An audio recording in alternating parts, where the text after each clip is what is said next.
Welcome back, everybody. It's Anthony here from Lights Camera Ascension, and this is the Vaile Mansion.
When I got there, I decided to film as much drone footage as I could because I was just blown away with how this place looked. It was absolutely gorgeous.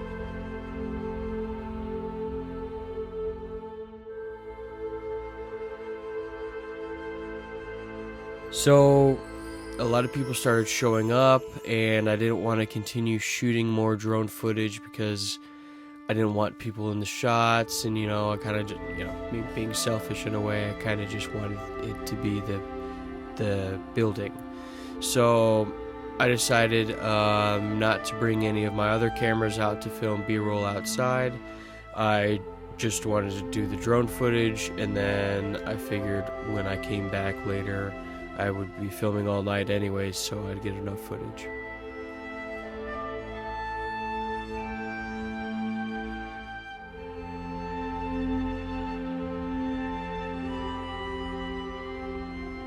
So this was the second night of investigating with Brian and Richel from A&E's Ghost Hunters. The first night at the Tootle Mansion, we got a lot of good stuff, and if you haven't seen that video, go ahead and check that out after this. So I ended up going about the investigation at the Vaile almost about the same way I did at the Tootle. The only thing is that I didn't really do that much of a walkthrough. Because by the time I got set up, Brian and Richel were already started their Q&A, and I didn't want to walk around and be loud in the background while, they're talking to people. So what I did is I actually ended up filming most of their Q&A, and it was actually really good to hear all the stories that they talked about. After the Q&A, everybody went on a tour of the house, and they actually got to learn a lot of solid information. And I'm probably sounding like I'm saying they, as if I'm not including myself in that. And that's on purpose, because I didn't include myself in that. And unfortunately, that caused me to not really get a lot of B-roll. I didn't really get a lot of footage of the interior of the house.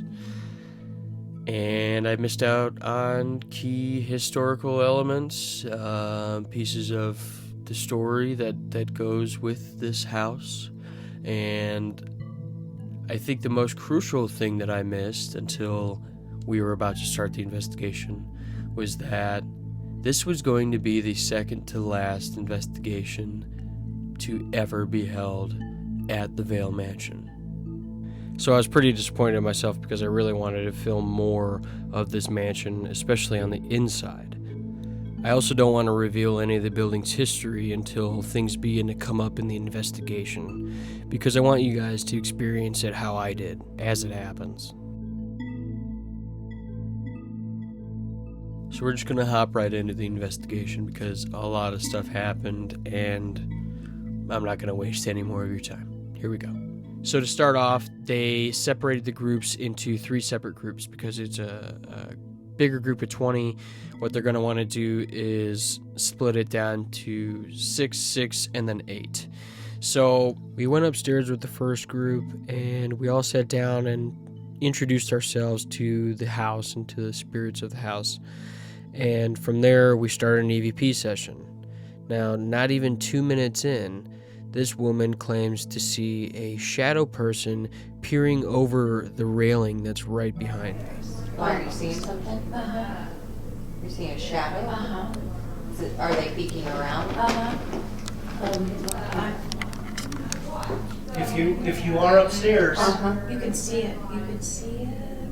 Oh gosh, Yes. yeah. I just saw it. Oh gosh. Yeah.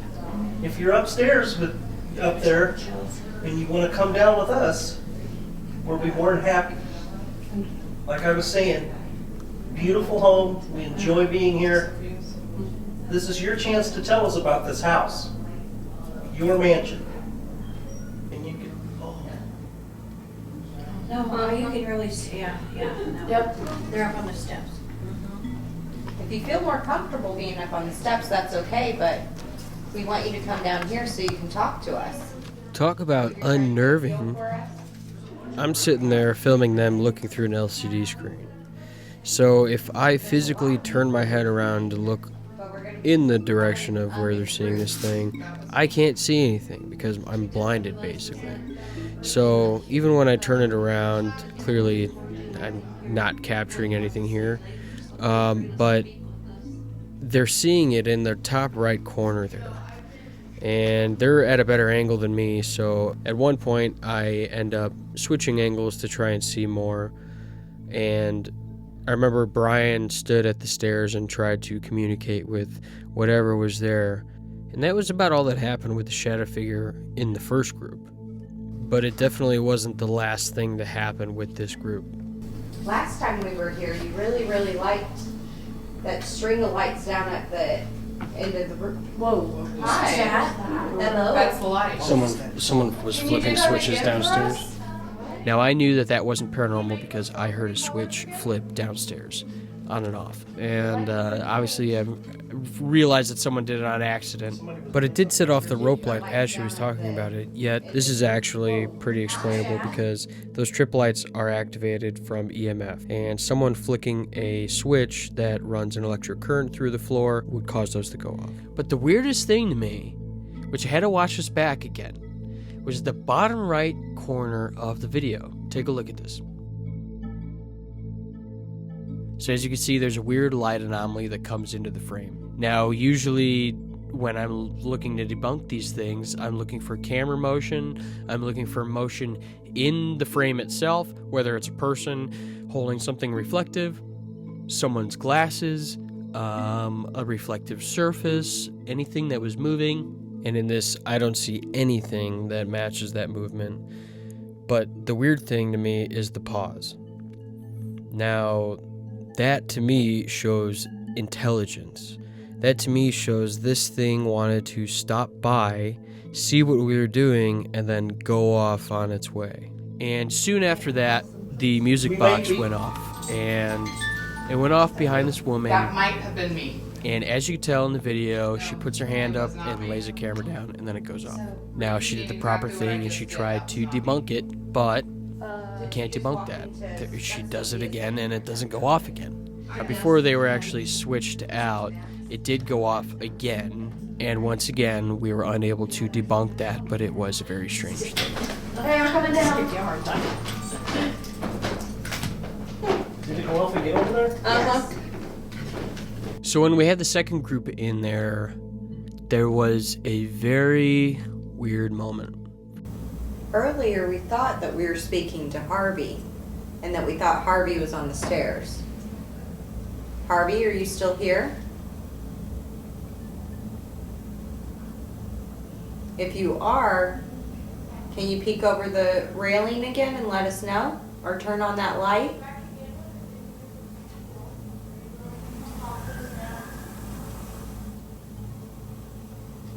I just heard a weird breathing sound. I did I too. did too. Yeah. It was long and drawn out. Like- Yeah, it was long. I heard it. Like that. Yeah. Here's a replay just in case you missed it.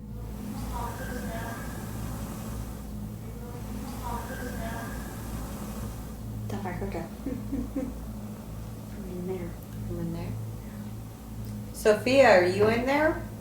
So just note who heard that and from where she heard it. But before we move on to the second experiment with this group, I really have to show you this other Brett that we caught because this one was loud. Wail your arms around. Wail away. Out in front of you. Make weird gestures you wouldn't normally do, but just in So case just so you guys don't think that they're just trying to like torment this woman, there's a motion detector at the top of the stairs. So she's trying to set that off. Now here comes the breath. Was that you? Yeah, who was that? Was that you? Was that a deep breath? That wasn't you? That wasn't No. you? Are you kidding me? Yeah, I got that on the. Come over here, No, please. that wasn't you. You didn't do that? No. Breathing Are heavy you on kidding us. me? I didn't even hear anything. I'm Are sorry. you shitting me? You didn't hear that? That was so loud. Oh my God. Yeah. I mean, I shifted, but I. No, Was it it bad? was someone that was like, Was it what? yeah. You had to have heard that the first time, but here is a replay. Now, I was looking to see if the sound matches her arm moving, but as you can see her arm, it stops moving and the noise continues on, almost as like an echo. A closer slowed down look shows that her hand doesn't even touch the stair, so that kind of rules out her making that noise. You can even see her fingers hovering above the step. Now the only other possibility is the woman shifting. Did you see that? She shifted over to the right. And there was the EVP. Clearly it was not her shifting either. So soon after that, we got started on the second experiment, and that was where everyone puts their backs inside of the doorways. We go about asking 2 questions per person just to see what would happen. Bam. And some interesting things happened right here. Is there a reason you can't go farther than the top of those stairs? So soon after she asked this question, Brian's IR light on his camera died. So I just turned my camera on to try and light up that area, only to find out that he just powered the camera off. So we kind of just left it as it was and continued on, not thinking much of it. I think the room behind me belonged to Sophie. Did I offend you earlier when I called you the woman? Now she gets a response, but it's not one we were expecting. Are you okay? Yeah. Just like hit me in the chest. Well, Robin didn't call you the woman, Sophie.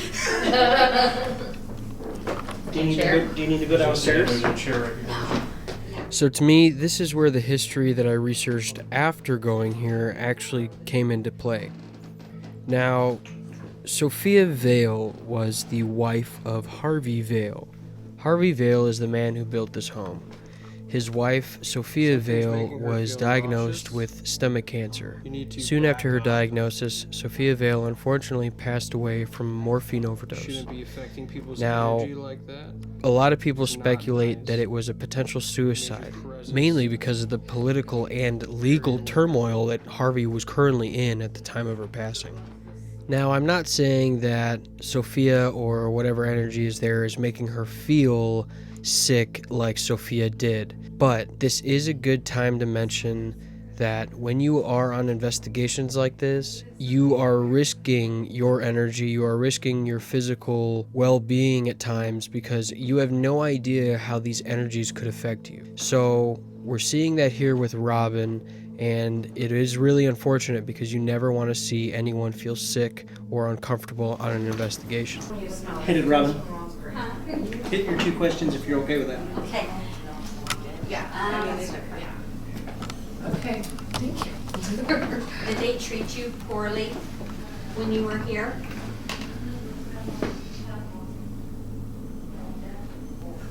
Were you the one that made you nauseous?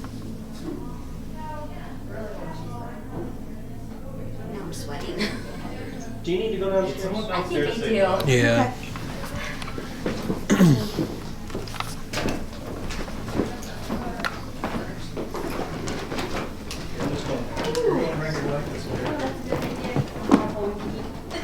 And any energy is around her, affecting her. You need to back off. She never gets hit. That's weird. Just step outside for a second. Yeah. Actually Water. outside. Everything going? Yeah. Brian and Richel really did the right thing here by removing her from the mansion and having her go outside. In those moments, it's best to remove yourself from the energy that's affecting you. And unfortunately, something started to affect me here. You'll hear me begin to get pretty agitated with whatever was affecting Robin. You shouldn't be affecting people like that. And I know you won't do it to me. You said go to the second floor? But it is unfair. You shouldn't be doing that.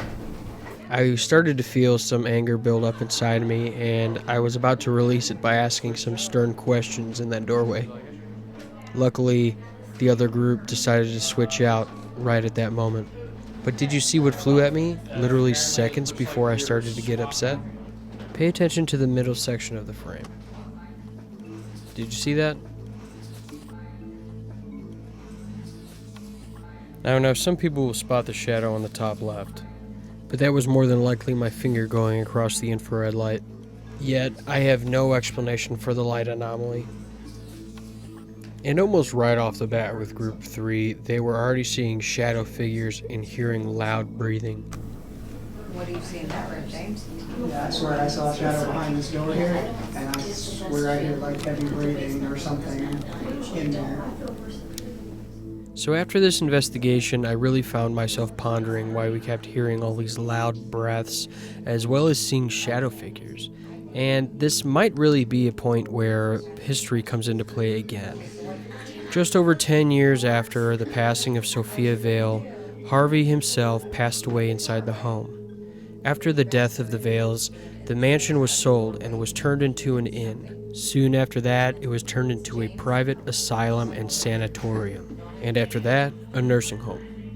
So to me, when it's used as an asylum or a nursing home, the people who would have lived in the building at those times were more than likely ill, mentally ill, potentially just hard of breathing, or even just lacked verbal communication skills.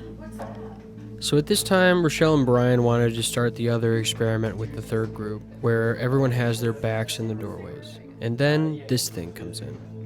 I'm not really sure what the hell this is. It could be a hair just floating through, but I figured I'd throw it in anyways. Tell me in the comment section down below what you believe this is. Okay, so we're gonna start and you have to ask 2 questions, okay?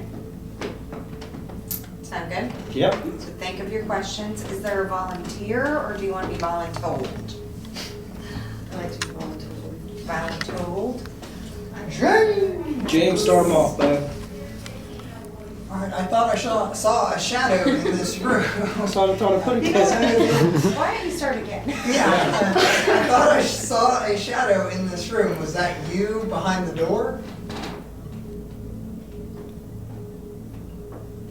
Also thought that I was hearing heavy breathing.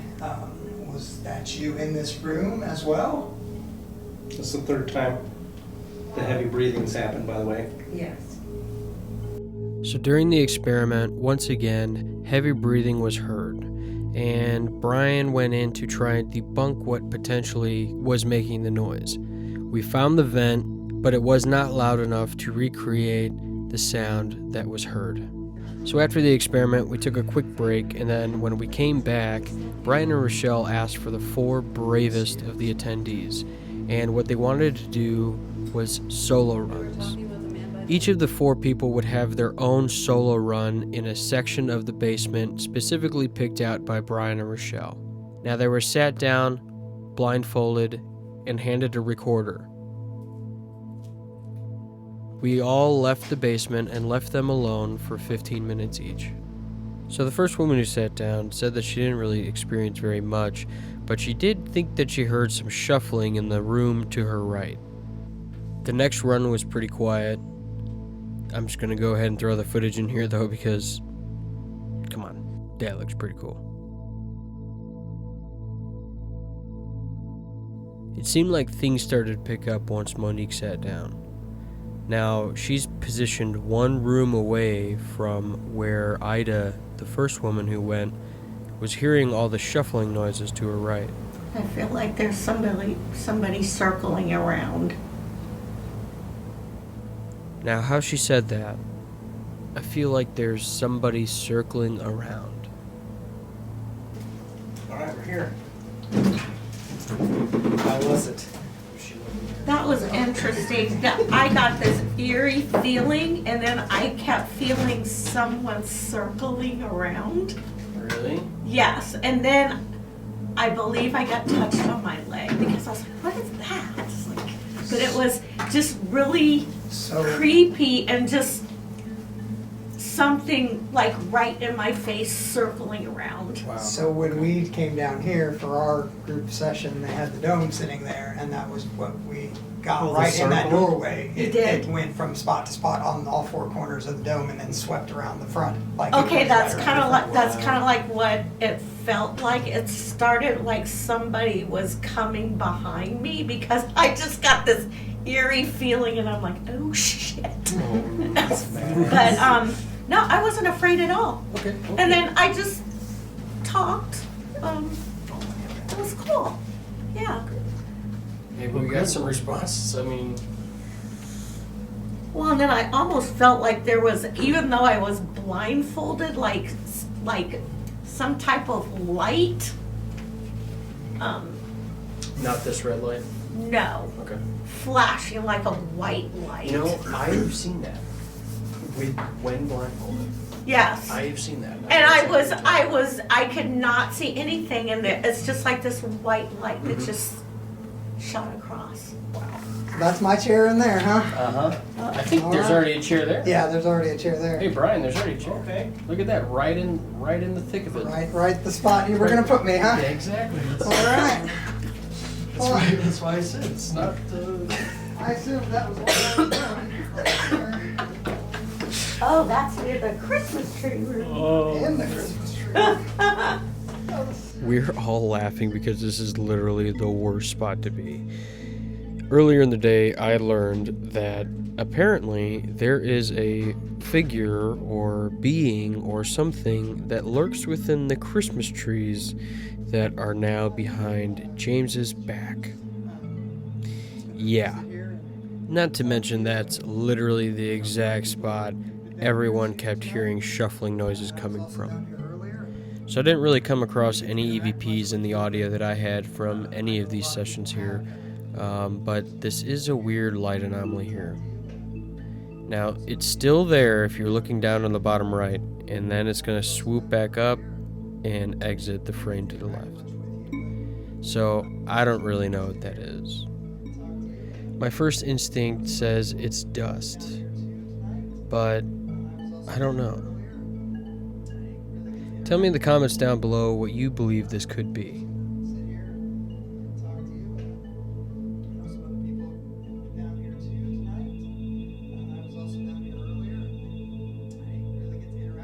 Richel and Brian went down to get James without letting me know, which really means that I now had to go downstairs alone after they came back upstairs because I had to get all my gear.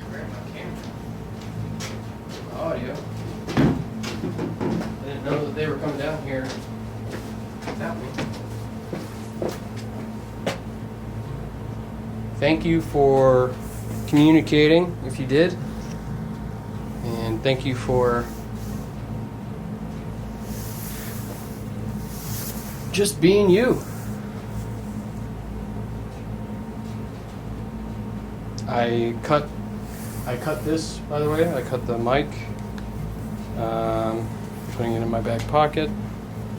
Grabbing my light. Grabbing my camera. Once again, thank you. But of course, when I'm down there, I start to hear some shuffling noises.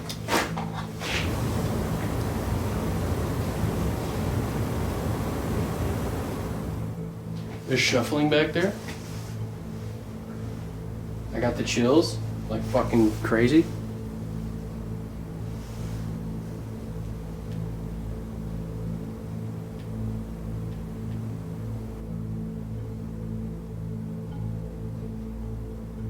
Is someone back there?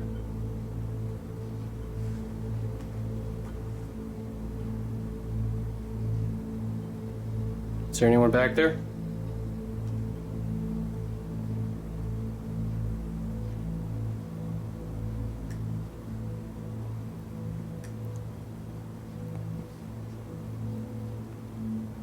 Just heard you shuffle.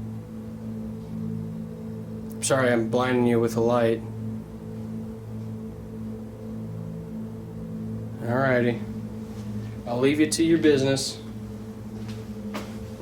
And I'll bring this really bright light upstairs with me, okay?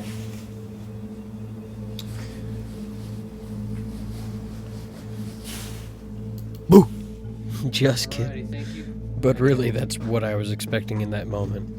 So that was a really interesting way to end the night. I give props to everybody who was able to go down and do solos alone. And I want to thank Brian and Richel for having me come out again and film this. Once again, Apex Paranormal pulled off a fantastic event at such a beautiful and outstanding location.